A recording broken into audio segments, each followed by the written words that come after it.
About $10 worth of chicken right there. Some of the things I picked up the market. I'm not going to be using the mustard.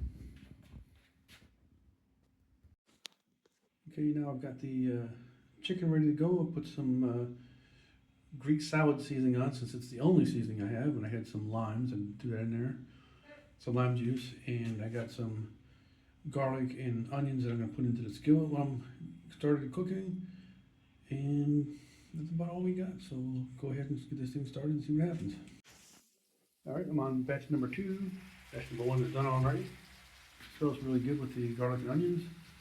Just in the food that I got, the chicken was at the local butcher, and I think a lot of it's chicken breast.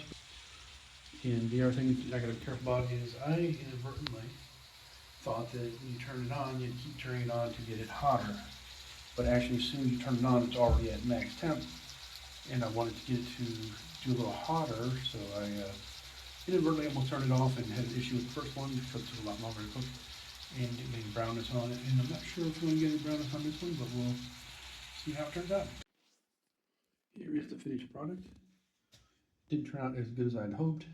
The skillet there was having a hard time keeping up, and more baked it than fried it and cooked it, so didn't taste too bad. Could use a little more lime juice here when I get ready to eat it. I should have probably broken it up into 4 batches instead of being just in 2 batches. And normally if I was home, I'd just go ahead and flatten these things out and put some cornstarch and an egg into it and then stir fry it like that. So that's usually how I would cook it, just make it a lot more tender because sometimes the chicken breasts are hard to keep tender. And I'm going to pair that with some rice here. Orzo rice, I'm not exactly sure what that is. I'll have to take a look at it. Don't have any measuring utensils, so what I'm going to do is drink that and then fill it with that.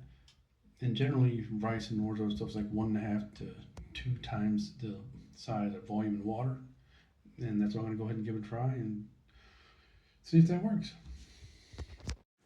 Upon further investigation and Google Translate determined that the ratio is closer to 3 to 1, and you're supposed to dump this into the olive oil and let it saute for a minute. Add just about 3 to 1 with water and continuously stir it as it boils, and it should take about 20 minutes. All right, let's give it a shot, see what happens. Here is the finished product. Gotta try it now while it's hot, because when you're in Crete, the hotels do not have microwaves. So I made this up, and when I want to have some more, I'm going to have to reheat it in the skillet real quick and saute it to get any warmth to it.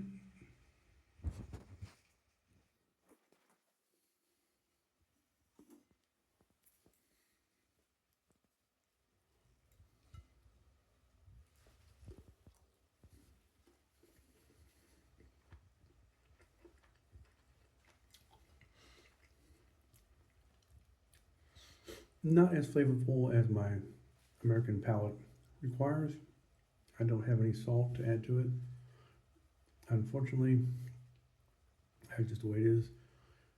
Coming from the West, well, the US, is that you love your salt, which is why I also have high blood pressure. All right, thank you. Bye.